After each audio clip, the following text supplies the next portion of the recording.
This is the Concierge, sir.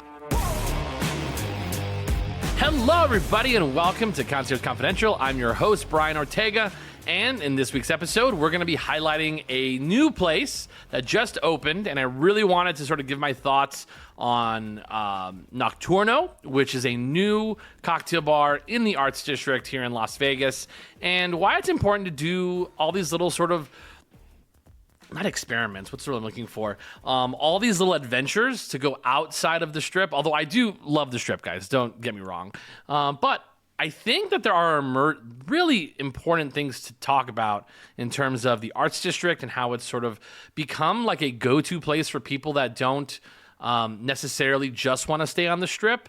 So I do want to sort of dive into that and why I think this is really going to be one of the premier cocktail bars, but also like really popular late night spots that people will frequent here in the city of Las Vegas. So this is the Nocturno episode of Concierge Confidential. Okay, everybody, so let's go ahead and dive into where I went. So I went to Nocturno, which is in the Arts District. For those of you unfamiliar, the Arts District is essentially in between the north end of the Strip, which is like the Stratosphere. For those of you wondering what's the north end of the Strip, that would be the Stratosphere, and downtown Fremont Street. And in between that little area is a thing called the Arts District, or 18B, 18 block, which is 18 blocks of the Arts District, which honestly, when I used to do tours on Big Bus Tours, that was an area that we would just kind of speed past just because we had to get to and from the different parts of town. So I wouldn't say that you do need to walk there. I wouldn't recommend walking from the Strip or downtown. But once you get to the actual art district itself, which would be Main Street, many cool things to find and figure out there. They do have really great coffee shops. They also have art galleries. They also have really cool sort of like eclectic art spaces that you can walk through. They even have like a skate shop on the inside, which you can also do like, it's like a mini half pipe on the end there, which is cool. They have a barbecue restaurant. It was fine. I went there on a date actually, but not too bad. They also have a lot of bars, huge bar culture on the Arts District area, which they range. They used to be really like dive bars, to be honest. They have Rebar, which is like super popular with every single local bartender, every single local that I've ever met. They're like, you have to go to Rebar. And I think it's not because it's like a fantastic establishment. It's just because you can get liquor and beer pretty damn cheap, I have to say. Also, like, it was weird. Like, one time I went and they were having like a band in the back, which was just like a jam session of really weird music, and it was very odd. They'll serve food, which the food I think I had like was wings, which that was, I don't know why I did that. But it's cool, it's eclectic, but other than that, they also have places that are a little bit more elevated, like the Velveteen Rabbit, which is a really cool, very hipster space, but again, still has like a lot of like hipster like fingerprints over it, which is like cool, but I want a place where I want to feel like a little bit more high-end, but also have that local bar feel to it. But I don't like local bars, which is my problem. I want a high-end cocktail bar that's local, where I can meet other locals, but be up to the standards of the Strip. And comes in Nocturno in a lot of places. So Nocturno is the place we'll focus on today. Right next to it is also the Doberman, which I really want to check out just because they're side by side, which is actually great because you could get sort of a sampling of both. But I do want to focus on Nocturno today, which I walked in and I've been kind of tracking it just because, just full disclosure, I do know who the man who's in charge of the bar. So he's the bar director who kind of comes up with the spirits. He comes up with sort of the direction of what the cocktail bar is going to go. And then also the owner, which is Aaron Capello, which I know him through some friends. And he's been around town for such a long time. He worked at Chica, which was at Venetian, as executive chef. And then or chef de cuisine. I always forget which his actual title was there. But then he became the executive chef for the Sunset Group or Red Rock Group, whichever one you call them, Stations Casinos. And now this is his new venture. And I was so happy when I just saw it being constructed and sort of the conceptualization of what the bar was going to do. And what I really like is that Lou, who's the bar director, I didn't know this, I didn't know it until I started doing more research on this particular bar, was that I went to San Diego, and you may have heard this through one of my pods, probably one that went on a trip to San Diego, that I ended up going to a place called Youngbloods, which is like a speakeasy inside of a speakeasy, and it's like really a couture version of a cocktail bar. It's so cool. And it's sort of like they give you like sort of the courses. They course it out for you for just cocktails. And I didn't know that he was actually one of the people that helped launch that particular program. And it made me very excited because when somebody gets sort of a little bit more free range of something, you really want to try it. And that's really what you get at Nocturno. It's really, really cool on the inside. It has a very like cool like 70s vibe in terms of like they have a big giant wall, which is a great conversation piece. A big giant wall of vinyl, which is really fun to sort of go look at, just sort of peruse.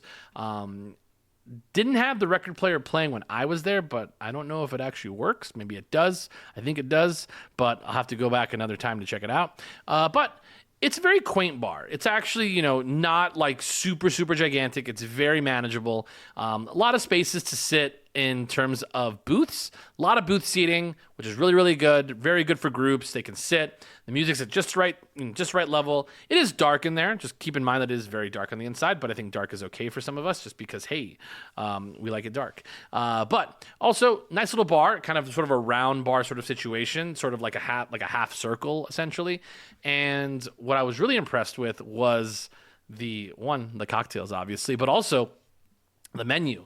The menu itself was absolutely phenomenal. I think they really nailed it on the menu. As somebody who goes alone to a lot of bars, you find that you end up looking at the menu just so you look busy doing something.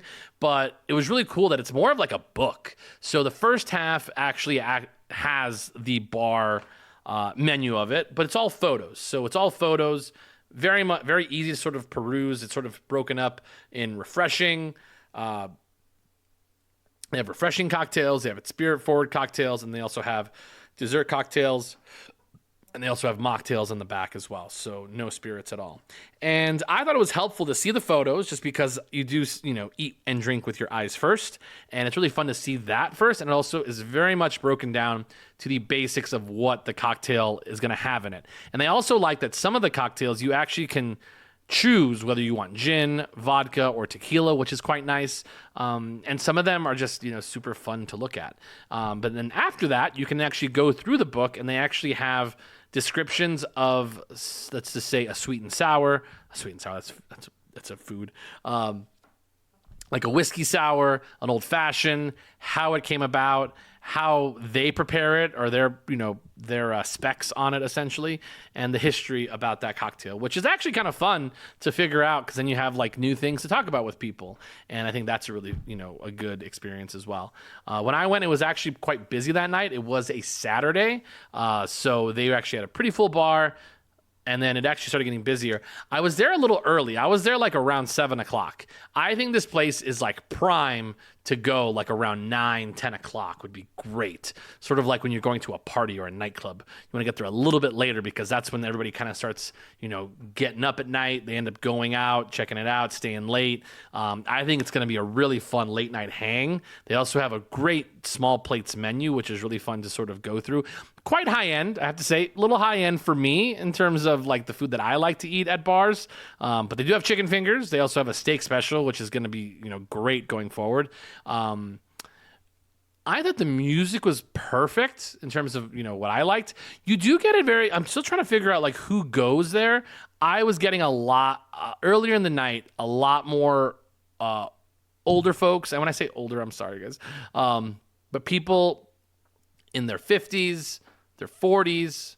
40 is not old, by the way. I'm 32, and like I know I'm old to people, but you get what I'm saying. People in their 40s, their 50s, that sort of that age group. When it got later, you did get a lot more of like the younger crowd, people in their 20s and their 30s coming in sort of to have like their late night sort of hang. A lot more groups as well in the evening, I have to say. A lot more groups later in the evening. But I ended up having a couple different cocktails there. I had the Maid to start, which I wanted something refreshing. Also, Lou Lopez, who's the in charge of the bar there. He was actually there bartending that night, which I've had him bartend for me before. I've seen him at Wakuta. He kind of remembered a lot of the things that I like to drink, and that I'm a little bit adventurous. It's always good to be adventurous when you go to these cocktail bars because, one, that's how you get free stuff, but also you're never gonna figure out what you like until you try it. And again, I've had cocktails that I hated, like I had like a banana like whiskey, and it was the absolute most disgusting thing I've ever had in my life. But I tried it, and I know I don't like it. So that helps you like going forward. So I ended up having a maid, which with gin spirit, which was very refreshing, delicious, kind of a light opener to the entire experience. And then I ended up getting the beef cheek bites, which are like little sandwiches, which those are quite good. You got to eat them hot though, because I let them get a little bit cold on me. But you got to eat them hot, because I also had compliments of Aaron. Thank you very much. But I don't like prosciutto. Like I've only had it like once before in my life, and I don't remember if I liked it or not.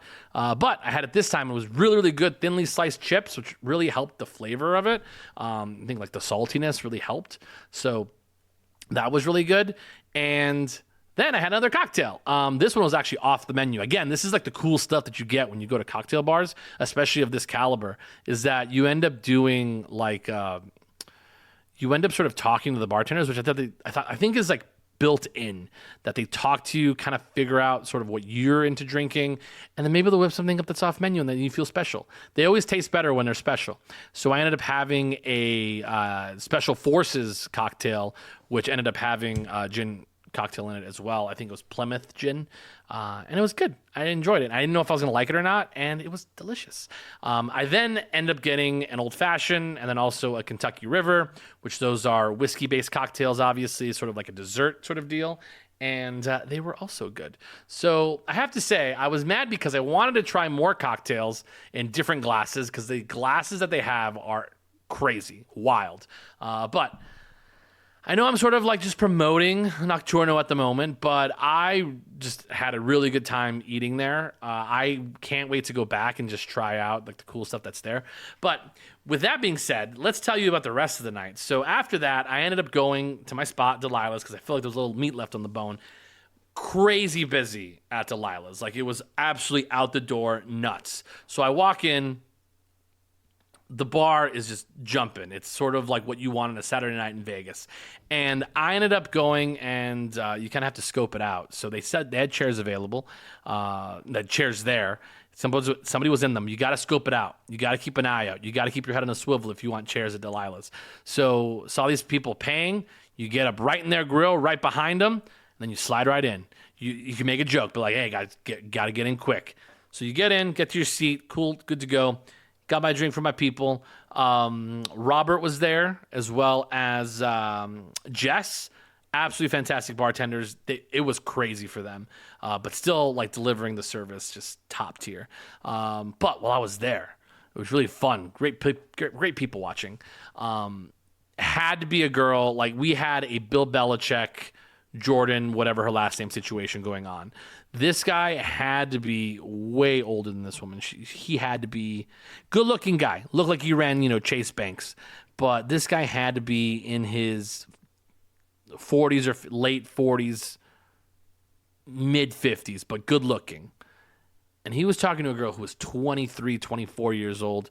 And they had to look like she was like arm over, and it just felt like they're not married. She had a wedding ring. Didn't know what was going on there. Didn't know the situation. Really close together. No kissing, which was weird. A lot of teasing. A lot of like talks in the ears. You know what I'm talking about? And then I had to ask Jess. I was like, Jess, what's going on over here? This is so odd. He's like, oh, I think that's his daughter. It's like, that's not his daughter. And then like somebody actually ended up walking up who was age appropriate. And then like none of that touching was happening again. But I don't know what was happening. I love to sort of build these stories in my head. Like maybe she like works for the company, and like she's the other one's the wife, and then like it's a secret sort of thing. But then why would they be on each other like that? It was so weird. But man, it was crazy busy. And then I would say one of the big no-nos for people coming to Vegas or just any bars in general, bartenders love it when you're waving at them and like obnoxiously in the air. They love when you do that. Don't do that. Also, get your shit together. Like have your drink order ready to go when you're at the bar, and make it like somewhat simple. I'm not gonna lie, I got an old fashioned while I was there, but I'm sitting down in front of them while they're making it. They know how I like it. It's good to go. But if you're walking it like gin and soda, perfect.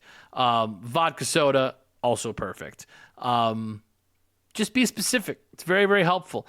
Martinis, that's like a kind of a bullshit move. You're ordering a martini because you got to shake it. Don't recommend that. What else was there? Like, just have it together, because what happened is that people would order, and then they have to then they get the drinks and they string along another order. And I talked to the bartenders that day, and they're like, yeah, it's like the hardest. It's one of the hardest things to do is like when you're making a drink and then someone's shouting more drinks at you. One of the hardest things to do. So I don't know. That's my thing. But it actually got so busy there that they actually had to put the rope up on the way out, and I had never seen that before. But really fun time. The singers were fantastic while I was there. But I would say Nocturno is great for a night out. If you end up going, back out to the Arts District, it's a really good place to sort of start the night or end the night. And again, within walking distance of Main Street, which is kind of where it's at. Okay, Ray, so let's go ahead and come back in. So I had a little extra time, so I thought I'd have a little bit of bonus topic for you, as kind of lumped together. It's like two topics in one pod. So we have to sort of talk about the elephant in the room about the concierge industry in Las Vegas in general. So if you haven't heard, the big news was that MGM Resorts essentially laid off a lot of its. They didn't lay off everybody, but they closed a lot of concierge desks in the MGM family, which one of them being MGM Grand. I think another one was the Luxor, New York. Maybe Park MGM. I'm not 100% sure. But they closed many different desks for MGM Resorts, and they're sort of repurposing them across the different luxury properties like Bellagio, Cosmopolitan, Aria, I believe, is keeping their concierge desks. But this is essentially just sort of like just an advent of being post-pandemic, which honestly, not a lot of, what's what I'm looking for here? It's like it never was the same. It was never the same after the pandemic. Like, I think I was actually offered to come back for my position at MGM Resorts, and I ended up, getting a different job, obviously, and was happy doing that. But after hearing that these properties lost their concierge, really sucked, to be honest, just because you kind of felt it coming. Like, I've been to properties like New York specifically, where I had seen MGM concierge manning the desk at the New York, which is never like a super great sign when you're sort of spreading them pretty thin. But I did pull it up here. So MGM Grand, the Signature, New York, Mandalay Bay, Park MGM, and Vdara. Those are many properties. MGM Grand being like the second or third largest concierge office, essentially, when I was there. Very, very sad. So a lot of former colleagues had to get repurposed into different parts of the MGM Resorts, or being obviously laid off, which that did not feel good when it happened to me. And that happened to everybody. So that has to be absolutely terrible. So the thing is, though, guys, is that even when I was there, it felt like a lot of our concierge job, and this is sort of what it's, from the big picture aspect of it, is we do a lot of Googling. We do a lot of Googling. Not going to lie. It happens. But the thing is that the reason that the concierge profession is so important to hotels is, one, it's very, very important in terms of elevating your hotel to a different type of status. It's like, oh, they have a concierge, which feels commonplace a lot of places in Las Vegas, but not a lot of places know how to utilize concierges. Obviously, it helps with the internet for us, but it also helps you guys as well. So you're able to Google and somewhat and whatnot. But the thing is, it's more than just Googling. Like, we do go to these events. We have these human insights where we're able to tell you what it actually is like there. That is not just Yelp, people talking about how terrible their experiences were.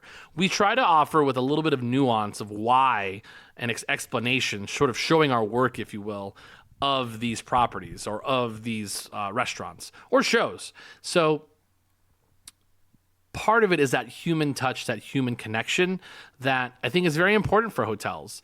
And I'm glad that some hotels have kept their concierges because I think they provide a very valuable service to the property that not everybody has. Because I've been in properties where you end up going up to like the blackjack dealer or even the hostess at a restaurant and saying, hey, what do you like around here? What do you think is good? What should you try? And they either say, oh, that's not my job, or I don't know, I just work for this particular restaurant and I think this place is great, or the place across, the hallway. You're not going to have a one-stop shop for, hey, what is the best steak in town? What's a great place where I can,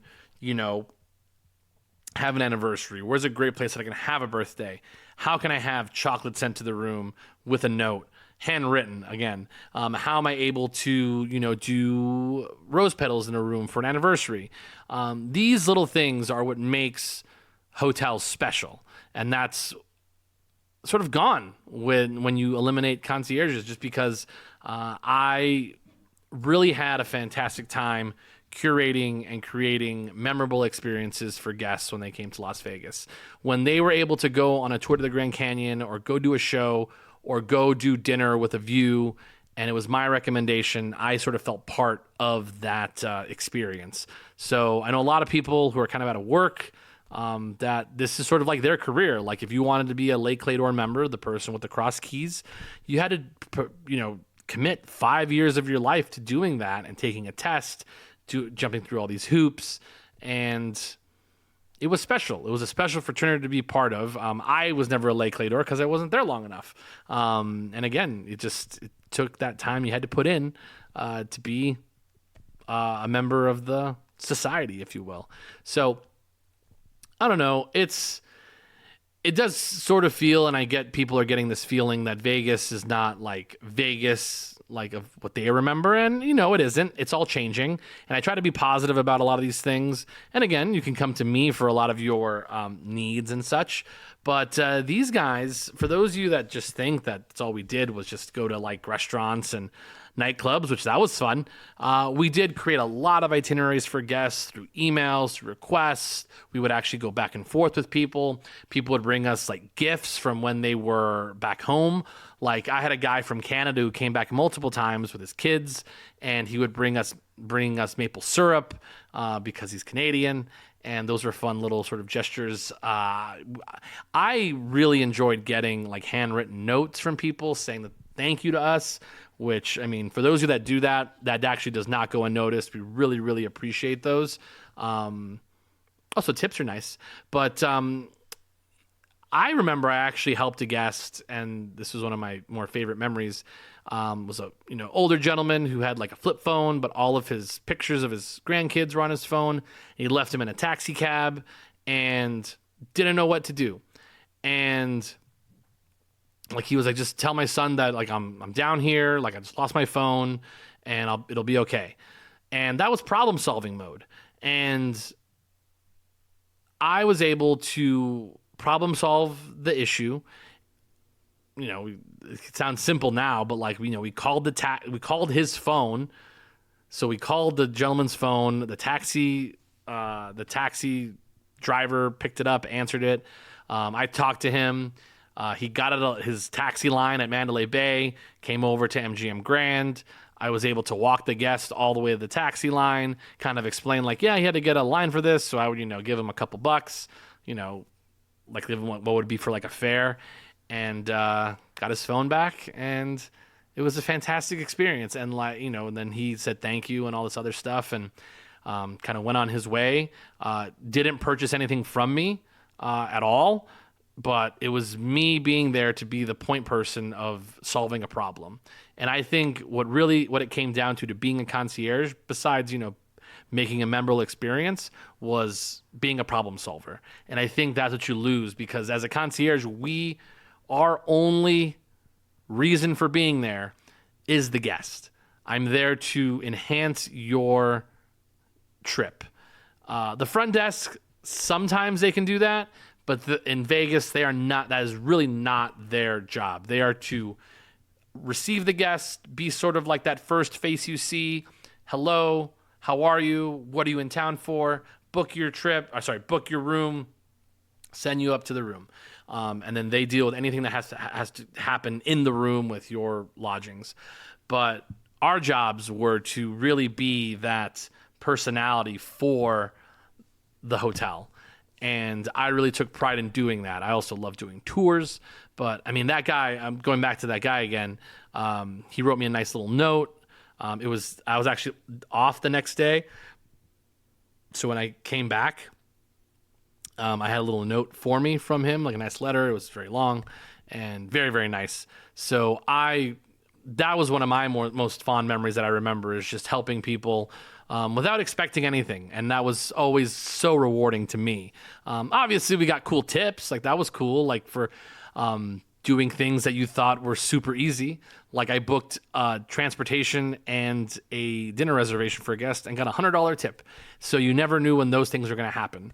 But I don't know. It just, getting notes was really nice. It was a really nice thing. But I think that's sort of the extent, or shows you what level of care some concierge have to their profession, of being that hospitable person, the go-to person. So if you are coming to Las Vegas, or if you're planning on coming to Las Vegas, reach out to your hotel concierge if you still have one.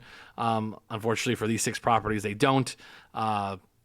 Places like Aria, Bellagio, Cosmo, the Venetian, the Wynn, the Encore, those places still have a really good concierge team. And if you're going to be able to stay at those properties, reach out to the concierge if you can, and book a restaurant with them, book a tour, book something, and you'll just it'll feel like you're receiving 5-star service, even though you might just be staying in a two-night guest suite or guest room. It really heightens that experience. So makes you feel like a high roller, even though you may not be one. So again, just a shout out to all the people that were affected by the layoffs for MGM Resorts in terms of their concierge departments. Brittany Reed, she's actually being able to get repurposed over to Cosmopolitan as their chef concierge. She was my chef concierge when I was there, and I thank her so much for letting me be able to work at MGM Grand, gain all that experience, and also just really understand the city and what makes the city tick, and really experience all these great things that the city has to offer. So anyways, I know this is sort of a somber one, but thank you so much for listening, guys. Hopefully you guys use a concierge while you're in town or while you go to other cities, but just know that we can do almost anything for you. If it's impossible, it might just take a little bit longer, So anyways, thank you so much for listening, everybody, to Concierge Confidential. Make sure to reach us out to any of our socials. But again, if you see me out in town, remember, keep it confidential.